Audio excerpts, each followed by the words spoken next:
सबसे पहले तो मैं आप सभी का तहे दिल से शुक्रिया अदा करता हूँ कि आप लोगों ने आज सुल्तानपुर में इतना प्यार दिया। ऐसा लग ही रहा था कि राजस्थान से बाहर हो, और ऐसा तो बिल्कुल भी नहीं लग रहा था कि परिवार से बाहर हो। तो बिल्कुल परिवार वाला प्यार जो आप लोगों ने दिया उसके लिए मैं तहे दिल से आप सभी का शुक्रगुजार हूँ।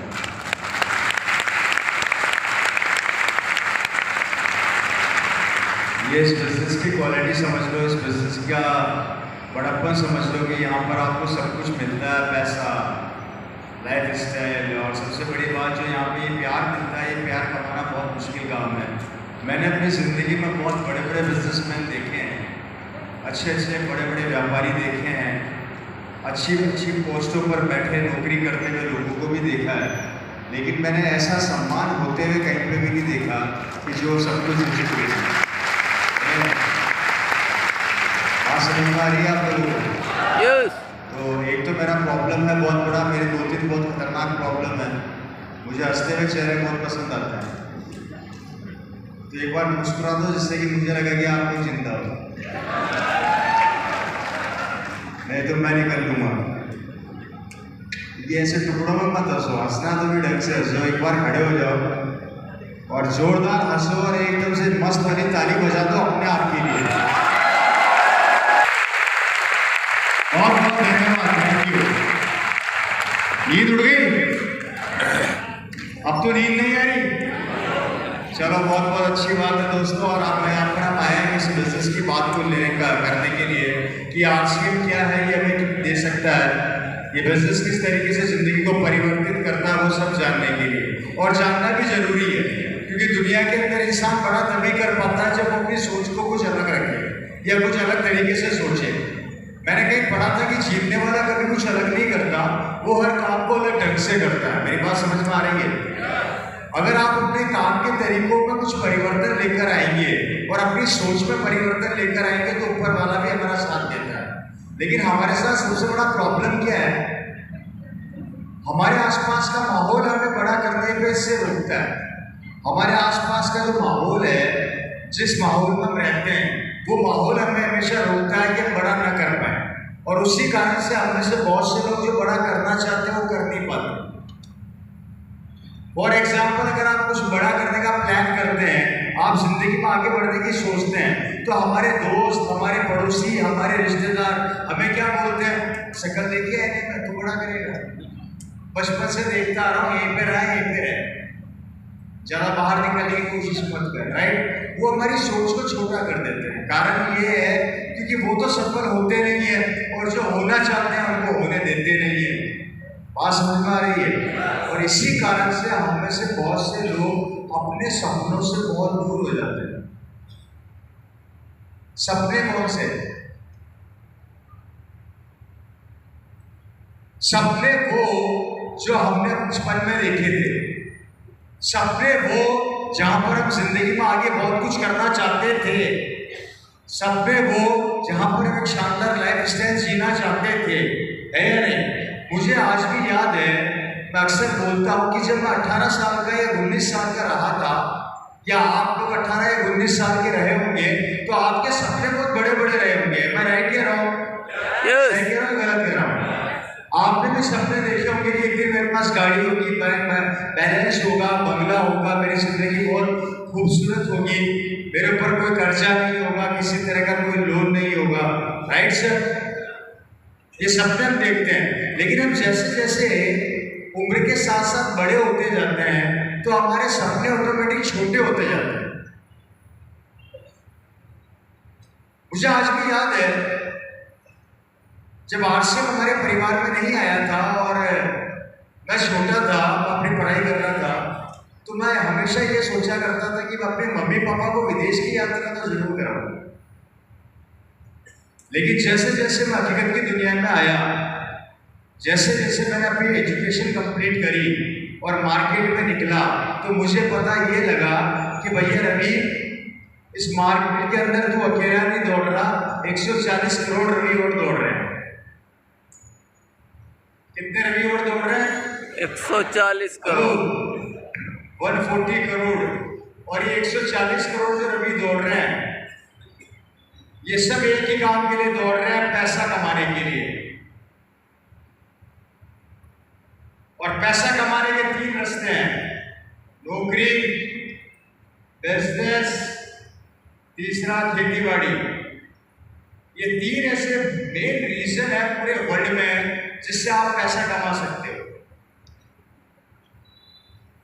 डिपेंड करता है नौकरी को कौन सी परिभाषा दी गई, प्राइवेट या गवर्नमेंट, बिजनेस, फैक्ट्री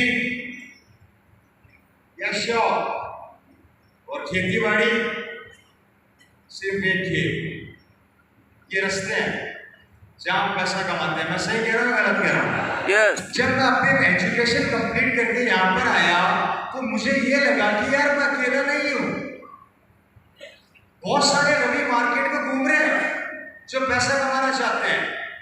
और ये मुझे एहसास कब हुआ, जब मैं स्कूल में था और स्कूल से कॉलेज में आया तो मुझे एहसास होना चालू किया कि इस दुनिया के अंदर पैसा कमाना जितना आसान मैं सोच रहा था उतना नहीं है,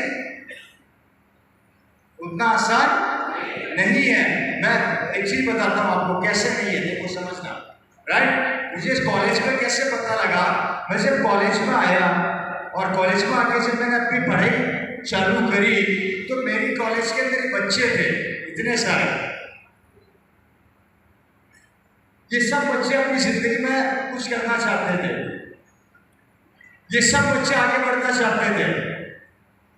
ये सब जब कॉलेज से निकले तो एक वैकेंसी मार्केट में आई सरकार की कि आपको नौकरी मिलेगी। क्या मिलेगी? नौकरी मिलेगी। अब समझने वाली बात देखना क्या है, वैकेंसी एक आई, नौकरी मिलेगी। क्लास में बच्चे थे 40, काम मिलने वाला था एक को। कितने बचे? 39। 40 में से एक बच्चे को नौकरी मिली, कितने बच गए? 39। 39, 39। अब जब ये 39 बच्चे बच गए, इसमें मेरा नाम भी था। जब इसमें मेरा नाम था तो मुझे पता लगा भैया एक को काम मिल गया, मैं क्या करूंगा? आज समझ में आ रही है? और ये सिनेरियो बढ़ता गया 2000। अगर ये सिनेरियो 2024 का पकड़ते हो तो 2025 के अंदर ये 40 बच्चे 80 हो गए, ये 80 बच्चे 100 हो गए, ये 100 बच्चे 150 हो गए।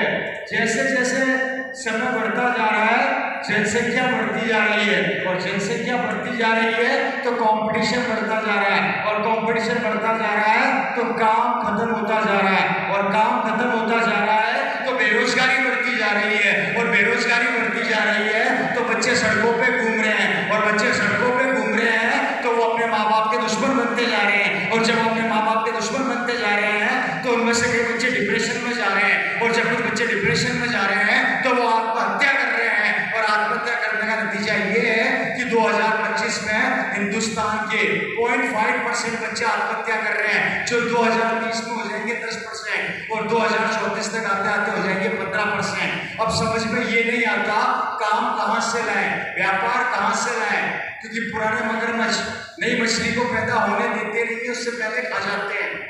पुराने लोग काम छोड़ना नहीं चाहते हैं, नया काम आ नहीं रहा।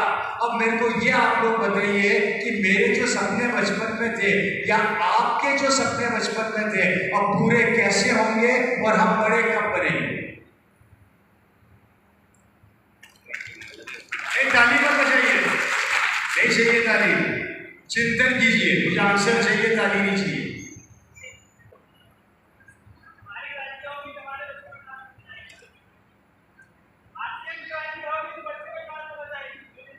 आरसीएम की बात अभी कर ही नहीं रहा, मैं तो आपको मेरे दिमाग में जो कचरा भरा पड़ा उसको निकाल रहा हूँ।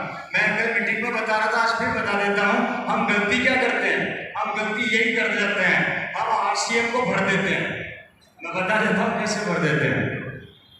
हमारी असफलता का सबसे बड़ा कारण क्या है? वो कारण ये है, ये हमारा माइंड है, ये हमारा सबका दिमाग है। इस दिमाग में ऑलरेडी टेंशन चल रही है, नौकरी, बिजनेस, बेरोजगारी, काम धंधा नहीं है, घर की टेंशन, बिजली का बिल, पानी का बिल, बच्चों की फीस, घर का किराया, मोटरसाइकिल की किस्त, ये ऑलरेडी दिमाग में चल रहा है, ये सारा ऑलरेडी माइंड में चल रहा है। अब उसको घुसा दिया आरसीएम। क्या घुसा दिया इसमें? आरसीएम। तो ये टोटल अंदर हो गई बिजली। अब जब हम कचरा निकालते हैं बाहर मीटिंगों में आके तो साथ में आरसीएम भी निकल जाता है,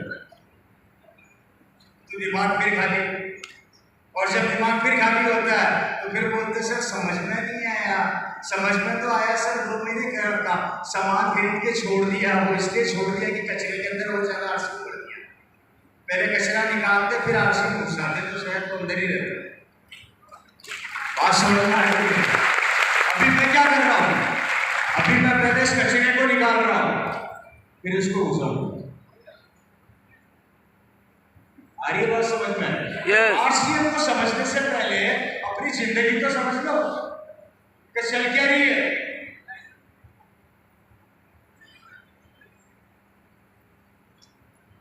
पहले खाना थाली में पड़ा वो तो खा नहीं रहे, ऑर्डर पे ऑर्डर किए जा रहे हैं। दाल मखनी लिया, पनीर लिया, रोटी सब्जी लिया, पता नहीं क्या क्या लिया भैया, थाली में पड़ा वो तो खा ले, नहीं वो भी खा लेंगे, आगे बढ़ो। खा ही नहीं सकता क्योंकि ऑलरेडी लोड ज्यादा है, और ये लोड ही हमारे को जिंदगी में आगे बढ़ने से रोकता है, जिसका रिजल्ट ये निकल रहा है कि हम लोग जैसे जैसे उम्र में बड़े होते जा रहे हैं, हमारी जिंदगी के अंदर हमारे सपने खत्म हो रहे हैं। और अपने दिल पे हाथ रख के हकीकत से में मेरे को बताइए, हम लोग आज उस कंडीशन पर आ चुके हैं कि जो मिल जाए और जैसा मिल जाए उसमें गुजारा कर रहे हैं। और बचा कुछ कसर हमारे दादा परदादाओं से हमें मिल गई। जानना चाहते हैं बची कुछ कसर कैसे मिली? हेलो, जानना चाहते हैं? ये ऑलरेडी टेंशन पहले मार्केट में है। बची कुछ कसर हमारे दादा परदादा में गिफ्ट में देके जाते हैं। मेरे पिताजी नौकरी कर रहे हैं तो मुझे क्या सिखाएंगे? मेरे पिताजी अगर दुकान कर रहे हैं तो मुझे क्या सिखाएंगे? अगर मेरे पिताजी खेती बाड़ी कर रहे हैं तो मुझे क्या सिखाएंगे? वही सिखाएंगे जो वो कर रहे हैं। दुनिया का हर पिता यही चाहता है कि उसका बेटा उसके फील्ड में वही काम करे जो वो कर रहा है। फर्क इतना है कि आप 50,000 कमा रहे हो, वो 1 लाख रुपया कमाए, लेकिन करे वही काम जो वो सोचता है। अब यहाँ पर समझने वाली बात, मुझे एक बात बताइए, ये चीज हमें हमारे पूर्वजों से मिली। अगर इस काम को करके हमारे पूर्वज करोड़पति नहीं बन सके तो आप और हम कैसे बन जाएंगे? ऐसी। और अगर हम नहीं बने तो हमारे बच्चे बन जाएंगे क्या? तो फिर हम करोड़पति अरबपति कैसे बनेंगे? हमारे वो सपने जो टूट रहे हैं वो पूरे कैसे होंगे? यही सोच हमें आगे बढ़ने से रोकती। सिर्फ डिसीजन हम ले नहीं पाते, लड़ना हम चाहते नहीं है, लड़ने की हमारे अंदर हिम्मत हो नहीं पाती। कुछ नए काम को बताया जाता है तो सबसे पहले उसकी अच्छाइयाँ नहीं देखी जाती, उसकी कमियों को ढूंढा जाता है, और उसके बाद उस काम को चालू किया जाता है कि भाई ये काम सही है नहीं है। उसी कारण से हम में से बहुत से लोग आगे बढ़ने से रुक जाते हैं। भगवान श्री कृष्ण ने बोला था महाभारत के अंदर, हे अर्जुन, अगर मैं धनुष उठा लेता तो युद्ध एक दिन में खत्म कर देता। मेरा काम सिर्फ रास्ता दिखाना है, युद्ध लड़ना तो तेरा काम। बोला है युद्ध लड़ना तो तेरा काम है। अगर मैं खुद अगर धनुष उठा लूंगा तो महाभारत 1 घंटे 2 घंटे या 1 दिन में समेट दूंगा। उन्होंने कभी हथियार नहीं उठाया, उन्होंने सिर्फ रास्ता दिखाया। यहाँ पर आपको सिर्फ लोग आके रास्ता दिखाएंगे कि आपको जिंदगी में क्या करना और कहाँ चलना है दोस्तों। और यही चीज मेरी फैमिली ने समझी थी, और इसी का नतीजा है कि हमारे में से कई फैमिलियाँ इस चीज को समझ के आगे बढ़ गई।